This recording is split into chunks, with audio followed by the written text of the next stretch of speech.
আসসালামু আলাইকুম সুপ্রিয় দর্শক, অসংখ্য প্রীতি ও শুভেচ্ছা নিন। আমি শহীদুল ইসলাম। প্রিয় দর্শক, আজকে যে বিষয়টি নিয়ে আপনাদের সামনে কথা বলতে যাচ্ছি, সাবেক প্রধানমন্ত্রী ও কার্যক্রম নিষিদ্ধ আওয়ামী লীগ সভাপতি শেখ হাসিনা সম্প্রতি রয়টার্সকে দেওয়া এক সাক্ষাৎকার সামাজিক যোগাযোগ মাধ্যম সহ সব জায়গায় আলোচনার জন্ম দিয়েছে।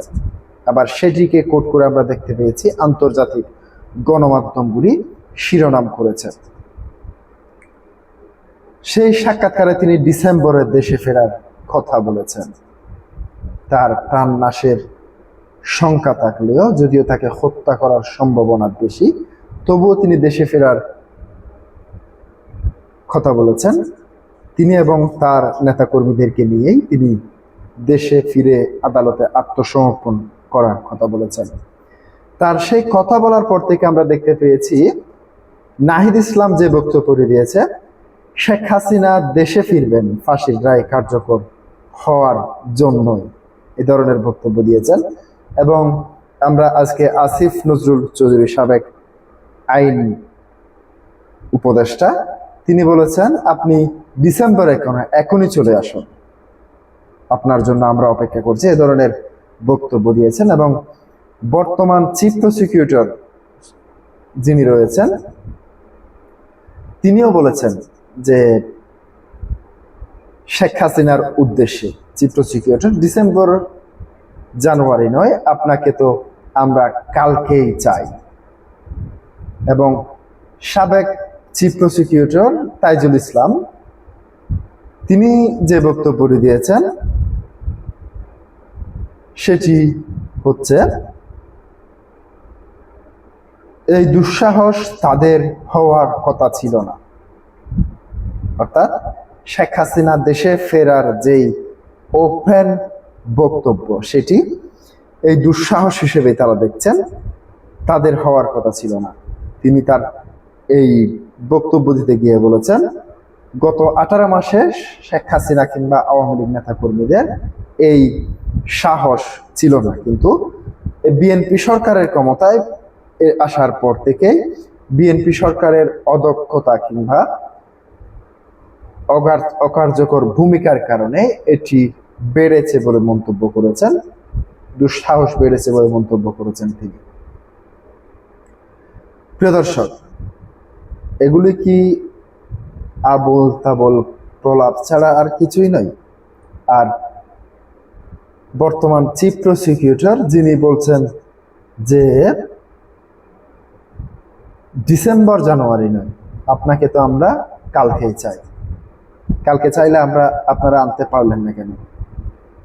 শেখ হাসিনার বিরুদ্ধে আপনারা জানেন ইতিমধ্যে মৃত্যু পরোয়ানা রয়েছে, অর্থাৎ তার একটি মামলায় তাকে মৃত্যুদণ্ড দেওয়া হয়েছে। আর বাকি কিছু মামলায় তাকে যাবজ্জীবন সহ বেশ কিছু মামলা এখনো চলমান রয়েছে। আপনারা ভারতের কাছে চিঠি দিয়ে কিংবা আপনারা তাকে দেশে ফিরিয়ে আনতে পারা সরকারিভাবে না পেরে আপনারা যে ব্যর্থতার পরিচয় দিয়েছেন, সেটি আপনারা স্বীকার করছেন না। আবার আরেকজনকে বলতে শুনেছি, আমরা জানুয়ারি কিংবা ডিসেম্বর নয়, এর আগেই তাকে ফিরিয়ে আনবো। কতটুকু বাস্তব? তিনি যদি স্ব-ইচ্ছায় দেশে ফিরতে না চান, আপনি কি করে তাকে দেশে ফেরাবেন? ভারত তো আপনাকে দিচ্ছে না শেখ হাসিনাকে। এবার আমি দৈনিক প্রথম আলো থেকে বর্তমান প্রসিকিউটরের বক্তব্যটি আপনাদের সামনে একটু তুলে ধরছি।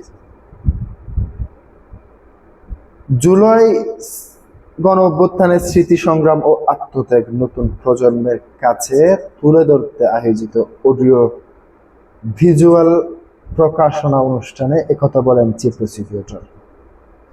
শনিবার বিকেলে রাজধানীর সেগুনবাগিচায় বাংলাদেশ শিল্পকলা একাডেমির জাতীয় সঙ্গীত ও নৃত্যকলা কেন্দ্রে এই অনুষ্ঠানের আয়োজন করে জুলাই শহীদ স্মৃতি ফাউন্ডেশন।